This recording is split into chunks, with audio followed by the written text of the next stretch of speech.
Hello, എല്ലാവരും happy ആയിട്ട് safe ആയിട്ടിരിക്കുന്നു വിശ്വസിക്കുന്നു. എനിക്ക് രണ്ട് മൂന്ന് ദിവസമായിട്ടല്ല, കൊട്ടിയൂർ മഹോത്സവം തുടങ്ങിയ തൊട്ടിട്ട് ഏകദേശം ആ ഉത്സവവുമായിട്ട് ബന്ധപ്പെട്ടിട്ടുള്ള റീൽസ് ആണ് എനിക്ക് നോർമലി വരാറുള്ളത്. നമുക്ക് ഇവിടുന്ന് ഞാൻ കാസർഗോഡാണ്, അമ്പലം വരുന്നത് ഇരിട്ടി ആ ഒരു ഭാഗത്താണ്. 3 വർഷം കണ്ടിന്യൂസ് ആയിട്ട് എനിക്ക് അവിടെ പോകാനുള്ള ഭാഗ്യം ഉണ്ടായിട്ടുണ്ട്. ഞാൻ ആദ്യം പോയ സമയത്ത് ഇതുപോലുള്ള തിരക്കുകളോ കാര്യങ്ങളോ ഒന്നും അവിടെ ഉണ്ടായിരുന്നില്ല. അവിടെ അമ്പലത്തിന്റെ പുഴയുടെ അടുത്ത് വരെ പാർക്കിംഗ് ഉണ്ടായിരുന്നു. അമ്മമ്മയും ഒക്കെ പോയിട്ട് നല്ല രീതിയിൽ തൊഴുതു വരാൻ 2 വർഷം എനിക്ക് പറ്റിയിട്ടുണ്ടായിരുന്നു. കഴിഞ്ഞ വർഷമാണ് എനിക്ക് തോന്നുന്നു ഈ കൊട്ടിയൂർ മഹോത്സവം റീൽസിൽ സോഷ്യൽ മീഡിയയിൽ ഭയങ്കര വൈറലായത്. അത് കണ്ടിട്ട് അന്യ സംസ്ഥാനത്തുള്ള ഒരുപാട് ആൾക്കാരെ ഉത്സവം കാണാൻ വന്നിട്ടുണ്ടായിരുന്നു. തിരക്കെന്നൊക്കെ പറഞ്ഞു കഴിഞ്ഞാൽ എനിക്ക് ഒരു 4 മണിക്കൂറിലധികം ഞങ്ങൾ ക്യൂ നിൽക്കേണ്ടി വന്നിട്ടുണ്ടായിരുന്നു തൊഴാൻ വേണ്ടിയിട്ട്. ഭയങ്കര തിരക്ക് പറഞ്ഞാൽ ഭയങ്കര തിരക്കായിരുന്നു. നിങ്ങള് അന്യ സംസ്ഥാനത്തുള്ള ആൾക്കാരാണ് ആരാണെങ്കിലും റീൽസ് കണ്ടിട്ട് അല്ലെങ്കിൽ റീൽസ് ചെയ്യാൻ വേണ്ടിയിട്ട് ഒരു ടൂർ പാക്കേജ് പോലെ ആ അമ്പലത്തിലേക്ക് വരുന്നതിനോട് ആർക്കും യാതൊരു താല്പര്യവുമില്ല. നിങ്ങൾക്കൊരു സ്പെഷ്യൽ ഇൻവിറ്റേഷനോ കാര്യങ്ങളോ ഒന്നുമില്ല അങ്ങോട്ടേക്ക്. കാരണം ഞാൻ പറയാനുള്ള കാരണം എന്താണെന്ന് വെച്ച് കഴിഞ്ഞാൽ ഈ 2 ദിവസമായിട്ട് അന്യ സംസ്ഥാനത്ത് നിന്നും ഈ കൊട്ടിയൂർ മഹോത്സവം കാണാൻ വേണ്ടി വന്നിട്ടുള്ള ഒരുപാട് ആൾക്കാർ ഭയങ്കര നെഗറ്റീവായിട്ട്, എനിക്കൊന്ന് കർണാടകക്കാരാണ് ഏറ്റവും കൂടുതൽ ഇട്ടിട്ടുള്ളത്. തമിഴ്നാട്ടിൽ നിന്നുള്ള വീഡിയോ ഒന്നും ഞാൻ കണ്ടിട്ടില്ല, ഉണ്ടോന്ന് എനിക്കറിയില്ല. കർണാടകക്കാർ എനിക്കൊന്ന് ഞാൻ തന്നെ ഒരു 5-6 വീഡിയോ കണ്ടിട്ടുണ്ടായിരുന്നു. ഭയങ്കര നെഗറ്റീവായിട്ട് ഒരാളും ഇങ്ങോട്ടേക്ക് വരണ്ട, പിന്നെ റീൽസ് കണ്ട് വരണ്ട. അത് തന്നെയാണ് നമുക്കും പറയാനുള്ളത്. റീൽസ് കണ്ടിട്ടല്ല നിങ്ങൾ അങ്ങോട്ടേക്ക് വരേണ്ടത്. വിശ്വാസമുള്ള ആൾക്കാരാണ് എന്നുണ്ടെങ്കിൽ, നിങ്ങൾ ഭക്തിയോടെ വരികയാണെന്നുണ്ടെങ്കിൽ നിങ്ങൾക്ക് ആ ഉത്സവത്തിന് കാണാൻ അമ്പലത്തിൽ വരാം, തൊഴുതിട്ട് തിരിച്ചു വരാം. നിങ്ങളിത് ഊട്ടിയോ കൊടൈക്കനാലോ ടൂറ് പോകുന്നത് പോലെ അടിച്ചു പൊളിച്ച്, കഴിഞ്ഞ വർഷം അങ്ങനെ തന്നെയാണ്. നമ്മൾ വരുന്ന വഴികളിലൊക്കെ വണ്ടി നിർത്തി DJ ഒക്കെ വെച്ച് പിന്നെ ഡാൻസ് ഒക്കെ കളിച്ചുകൊണ്ടാണ് ആൾക്കാർ വരുന്നത്. ഒറ്റ ലക്ഷ്യമുള്ളൂ, കൊട്ടിയൂർ എത്തണം, റീൽസ് ഇടണം. കാരണം ആ സമയത്ത് അതായിരുന്നു ട്രെൻഡിങ്ങിൽ നിൽക്കുന്നുണ്ടായിരുന്നത്. അല്ലെങ്കിൽ ഇപ്പോഴാണെന്നുണ്ടെങ്കിലും ട്രെൻഡിങ് ആ ഒരു അമ്പലത്തിൽ നടക്കുന്ന ഉത്സവമാണ്, അത് റീൽസ് ഉണ്ടാക്കണം. അതേപോലെ ഒരു കുട്ടി, എനിക്ക് തോന്നുന്നു കർണാടകയിലുള്ള ഒരു കുട്ടി ഭയങ്കരമായിട്ട് ഇപ്പൊ നമ്മള് നയാഗ്ര വെള്ളച്ചാട്ടത്തിന്റെ ഫ്രണ്ടിലൊക്കെ പോയി നിൽക്കുന്ന പോലെയാണ് ഫൈനലി കൊട്ടിയൂർ എന്നൊക്കെ പറഞ്ഞിട്ട്. നിങ്ങൾ മനസ്സിലാക്കേണ്ട ഒരു കാര്യം എന്താണെന്ന് വെച്ച് കഴിഞ്ഞാൽ, നിങ്ങളുടെ നാട്ടിൽ നിങ്ങൾ ഏത് സംസ്ഥാനത്തും ആട്ടെ, നിങ്ങളുടെ നാട്ടിൽ ആരാധനാലയങ്ങൾക്ക് നിങ്ങൾ കൊടുക്കുന്ന ആ ഇമ്പോർട്ടൻസ് അല്ലെങ്കിൽ ആ ഒരു ഭക്തി കേരളക്കാർക്കും ഉണ്ട്. അവരുടെ നാട്ടിൽ നടക്കുന്ന ഉത്സവങ്ങളോടും അവരുടെ നാട്ടിലെ ആരാധനാലയങ്ങളോടും, അത് ഏത് കമ്മ്യൂണിറ്റിപ്പെട്ട ആൾക്കാർ നടത്തുന്ന പരിപാടിയാണെങ്കിൽ പോലും നമുക്കൊരു റെസ്പെക്ട് ഉണ്ട് ആ പരിപാടിയോട്.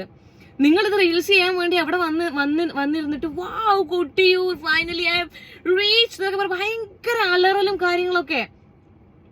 നിങ്ങൾ വേറെ ഏതെങ്കിലും പറഞ്ഞ പോലെ ടൂറിസ്റ്റ്, ഇപ്പൊ റാണിപുരം പോയിട്ട് നിങ്ങൾ finally I have reached Ranipuram എന്നൊക്കെ പറയുന്നുണ്ടെങ്കിൽ അത് എൻജോയ് ചെയ്യാൻ ആൾക്കാരുണ്ട്. ഇതങ്ങനെയല്ല. പിന്നെ കുറെ ഈ കേരളത്തിലാണെങ്കിലും കർണാടകക്കാർക്ക് മലയാളം അറിയുമെന്ന് എനിക്ക് അറിയില്ല. ചെറിയ കുട്ടികളെയും കൊണ്ട് ദയവ് ചെയ്തിട്ട് ആ ഭാഗത്തേക്ക് പോവാതിരിക്കുക. കാരണം അത്രയ്ക്കും തിരക്കാണ് അവിടെ. കഴിഞ്ഞ വർഷം തന്നെ നമ്മളത് അനുഭവിച്ചതാണ്. അതുകൊണ്ടാണ് പറയുന്നത്, മക്കളെ കൊണ്ട് നിങ്ങൾക്ക് എന്ത് നേർച്ചയുണ്ടെന്ന് പറഞ്ഞു കഴിഞ്ഞാലും ഈ വയസ്സായിട്ടുള്ള ആൾക്കാർ, കൈക്കുഞ്ഞുള്ളവര്, കുഞ്ഞു മക്കളുള്ളവര് ദയവ് ചെയ്തിട്ട് മക്കളെ കൊണ്ടോ അല്ലെങ്കിൽ ഈ പറയുന്ന പോലെ വൃദ്ധരായിട്ടുള്ള ആൾക്കാരെ കൊണ്ടോ പോവാൻ നിൽക്കരുത്. നിങ്ങൾ ചിലപ്പം വിചാരിക്കും അവിടെ എത്തിക്കഴിഞ്ഞിട്ടുണ്ടെന്നുണ്ടെങ്കിൽ അമ്പലമല്ലേ, എത്ര തിരക്കുണ്ടെന്നുണ്ടെങ്കിൽ ഒന്നും പറ്റില്ല. അങ്ങനെയൊന്നുമില്ല കേട്ടോ, അങ്ങനെയൊന്നുമില്ല. അതൊക്കെ അന്ധവിശ്വാസമാണ്. ഈ ഇത്രയും തിരക്കിന്റെ ഇടയിൽപ്പെട്ട് ശ്വാസം മുട്ടിയിട്ട് നിലത്ത് വീണ് കഴിഞ്ഞിട്ടുണ്ടെന്നുണ്ടെങ്കിൽ, കാരണം വെള്ളമാണ് അവിടെ നമ്മൾ ചുറ്റും വെള്ളമാണ്, വെള്ളത്തിലൊന്ന് വഴുതിയിട്ടോ എങ്ങനെയെങ്കിലും വീണ് കഴിഞ്ഞിട്ടുണ്ടെന്നുണ്ടെങ്കിൽ നിങ്ങളൊന്ന് ഇങ്ങനെ കുനിഞ്ഞ് പറക്കാൻ പോലും എടുക്കാൻ പോലും ഉള്ള ഗ്യാപ്പ് അവർ തരില്ല ബാക്കിലുള്ള ആൾക്കാർ. കാരണം അങ്ങനെയാണ് ആൾക്കാർ, ഈ ജനസാഗരമാണ് കൊട്ടിയൂരിൽ ഇപ്പോൾ ഉള്ളത്. ദയവ് ചെയ്തിട്ട് ആരുമാവട്ടെ, അന്യസംസ്ഥാനക്കാരാവട്ടെ, ആരുമാവട്ടെ, നിങ്ങൾക്ക് വെയിറ്റ് ചെയ്യാനുള്ള പേഷ്യൻസ് ഉണ്ട് എന്നുണ്ടെങ്കിൽ മാത്രം അങ്ങോട്ടേക്ക് എഴുന്നള്ളിയാൽ മതി. 1000 രൂപയുടെ ടിക്കറ്റ്, ഞാൻ അതിനോട് ഭയങ്കരമായിട്ട് വിയോജിക്കുന്ന ഒരു വ്യക്തിയാണ്. ഈ VIP VVIP എന്നൊക്കെ പറഞ്ഞിട്ടുള്ള ടിക്കറ്റുകൾ, ദൈവത്തിന് എന്ത് VIP? ദൈവത്തിന്റെ കണ്ണിൽ എല്ലാവരും മനുഷ്യന്മാരാണ്. VIP ടിക്കറ്റ് എടുത്ത കുറച്ച് ആൾക്കാരുടെ വീഡിയോ ഞാൻ കണ്ടിട്ടുണ്ടായിരുന്നു. 1000 രൂപയാണ് ഒരു ടിക്കറ്റിന്, ഒരു വിലയും ഇല്ല. അവരവര് കേരളക്കാർക്ക് വേണ്ടവരെ മാത്രം കയറ്റി വിടുന്നു. ഞങ്ങൾ ഈ 1000 രൂപയുടെ ടിക്കറ്റ് എടുത്തവർ ആര് പറഞ്ഞു നിങ്ങളോട്? ഈ VIP VVIP ടിക്കറ്റ് ഒക്കെ കൊടുക്കുന്ന അമ്പലങ്ങളിലേക്ക് പോകാനേ പാടില്ല എന്നാണ് ഞാൻ പറയുന്നത്. മനസ്സിലായില്ലേ? എന്തിനാണ് അതിന്റെ ആവശ്യം? എവിടെയാണ് ദൈവം വേർതിരിവ് കാണിക്കുന്നത്? പൈസേന്റെ പേരില്. സാധാരണക്കാർക്ക് ഒരു വഴി, VIP-ക്ക് ഒരു വഴി, VVIP-ക്ക് വേറൊരു വഴി. 1000 കൊടുത്താൽ അടുത്തുനിന്ന് കാണാം, 10,000 കൊടുത്താൽ അവിടെ തന്നെ ഇരിക്കാം. അതിനോട് എനിക്ക് ഒരിക്കലും യോജിക്കാൻ പറ്റില്ല. മനസ്സിലായില്ലേ? അങ്ങനെ എന്തിനാണ് അങ്ങനെ പോകുന്നത്? പിന്നെ ഈ പറഞ്ഞ പോലെ ഞാൻ അഗൈൻ ആൻഡ് റിപ്പീറ്റ് ചെയ്യുന്നു, മക്കളെ കൊണ്ടൊന്നും ആ ഭാഗത്തേക്ക് ദയവ് ചെയ്തിട്ട് പോവരുത്. ഭയങ്കര തിരക്കും കാര്യങ്ങളും ഒക്കെയാണ്. ഇനി ഒരു 4-5 വർഷത്തേക്ക് ആ ഭാഗത്തേക്ക് ചിന്തിക്കാതിരിക്കുന്നതായിരിക്കും ബെറ്റർ. കാരണം ഈ റീൽസിന്റെ ഒരു പവർ കൊണ്ട് അത്രയും ജനങ്ങളാണ് അവിടെ വന്നിരിക്കുന്നത്. ഇന്നൊക്കെ ഞാൻ വെക്കാം, ഇവിടെ കുറച്ച് വീഡിയോസും കാര്യങ്ങളൊക്കെ ഞാൻ വെക്കാം. ഒരു പെണ്ണുങ്ങൾ ഭയങ്കര അലർന്ന കണ്ടു. പിന്നെ അവിടെ നിൽക്കുന്ന സെക്യൂരിറ്റിമാർ അവരെ തള്ളുന്നു, ഇവർ പറയുന്ന സെക്യൂരിറ്റിമാര് മനഃപൂർവ്വം തള്ളുന്നു എന്നൊക്കെയാണ്. അത്രയും തിരക്കിന്റെ ഇടയില് നിങ്ങൾ പോയിട്ട് ഞാൻ 1000 ടിക്കറ്റ് എടുത്തിട്ടുണ്ട് എന്നെ അതിൽ തന്നെ കയറ്റണം എന്ന് പറഞ്ഞു കഴിഞ്ഞിട്ടുണ്ടെന്നുണ്ടെങ്കിൽ അവർ മൈൻഡ് ചെയ്യില്ല. നിങ്ങൾ 1000 അല്ല, അതിനകത്ത് അത്രയും തിരക്കാണ് അവിടെ. മനസ്സിലായില്ലേ? എടുക്കാണ്ടിരിക്കുക. വെറുതെ എന്തിനാണ് 1000 രൂപ കളയുന്നത്? ഇപ്പൊ നിങ്ങൾ 10 ആള് പോകുന്നുണ്ടെന്നുണ്ടെങ്കിൽ 10,000 രൂപ ഏതെങ്കിലും അനാഥാലയത്തിലോ വൃദ്ധസദനത്തിലോ ഒരു നേരത്തെ ഭക്ഷണം കൊടുക്കുക.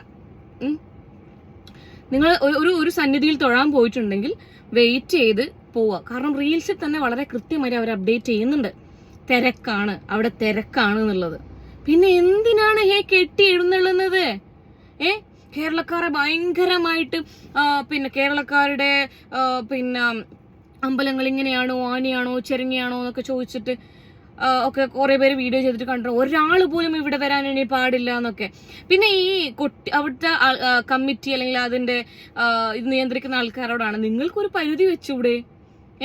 ഇത്രയും ആൾക്കാരെ കടത്തിവിടേണ്ട ആവശ്യമുണ്ടോ? നിങ്ങൾ ടിക്കറ്റ്സ് ഒക്കെ വെച്ച് പിന്നെ ഈ പറയുന്ന പോലെ 1000 രൂപ 500 രൂപ അമ്യൂസ്മെന്റ് പാർക്ക് പോലെ പിന്നെ ഒരു വഴി വേറെ വഴിയൊക്കെ വെക്കുന്നുണ്ടെങ്കിൽ നിങ്ങൾക്ക് അതിന് ലിമിറ്റേഷൻസ് വെക്കാം. പ്രീ ബുക്ക് ചെയ്ത് പോട്ടെ എല്ലാരും. നിങ്ങളൊരു ഓൺലൈൻ ആപ്ലിക്കേഷൻ തുടങ്ങിയിട്ട് എല്ലാവരും പ്രീ ബുക്ക് ചെയ്ത് പോട്ടെ. പ്രീ ബുക്ക് ചെയ്തവർക്ക് മാത്രം ദർശനം. കാരണം 1000 രൂപക്കൊക്കെയാണ് ഇവിടെ ദർശനം കൊടുക്കുന്നത് കൊട്ടിയൂരമ്പലത്തില്. കഷ്ടം തന്നെ കേട്ടോ, വളരെ കഷ്ടം തന്നെ.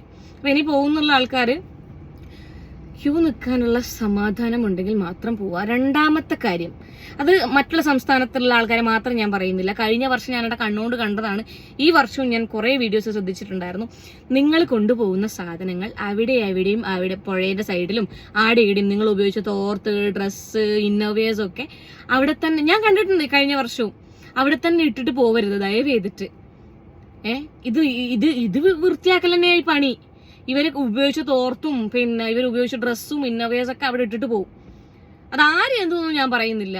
അങ്ങനത്തെ ബുദ്ധിയാത്ത ടീംസ് അടക്കം ആ ഭാഗത്തേക്ക് പോകുന്നുണ്ട് പലരും. പണ്ട് എനിക്ക് തോന്നുന്നു, ഞാൻ ഇപ്പൊ ഇവിടെ നമ്മുടെ വീട്ടിലൊക്കെ പറഞ്ഞു കേട്ടിട്ടുണ്ട്, പണ്ട് ഈ നേർച്ചയുള്ള ആൾക്കാർ ഒരു വർഷം നേർച്ച വെച്ചിട്ടുള്ള എന്തെങ്കിലുമൊക്കെ ആഗ്രഹ സാഫല്യത്തിൽ എന്തെങ്കിലുമൊക്കെ നേർച്ച വെച്ചിട്ടുള്ള വയസ്സായവര്, അങ്ങനെയുള്ള കുറച്ച് ആൾക്കാർ മാത്രം വ്രതമൊക്കെ എടുത്ത് പോയിക്കൊണ്ടുണ്ടായിരുന്ന അമ്പലമാണ്, ഐതിഹ്യമൊക്കെയുള്ള അമ്പലമാണ്, ഈ ഉത്സവമാണ് കൊട്ടിയൂർ ഉത്സവം എന്നൊക്കെ ഞാൻ പറഞ്ഞു കേട്ടിട്ടുണ്ട്. അതൊക്കെ മാറി റീൽസ് എടുക്കാനായി പോകുന്ന ഒരു സ്ഥലം.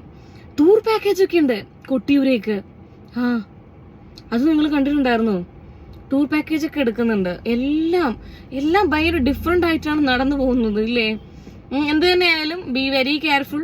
നിങ്ങൾ അവിടെ പോകാൻ ഉദ്ദേശിക്കുന്ന ആൾക്കാരാണെന്നുണ്ടെങ്കിൽ, ഫാമിലി ആയിട്ട് പോകുമ്പം കുട്ടികളും വയസ്സായവരൊക്കെ ഉണ്ട് എന്നുണ്ടെങ്കിൽ, അവിടെ എത്തിക്കഴിഞ്ഞ് എന്തെങ്കിലും പറ്റിക്കഴിഞ്ഞ് കിടന്ന് മൂങ്ങിയിട്ടോ പറഞ്ഞിട്ടോ അമ്പലത്തിനെ കുറ്റം പറഞ്ഞിട്ടോ ഒന്നും കാര്യമില്ല.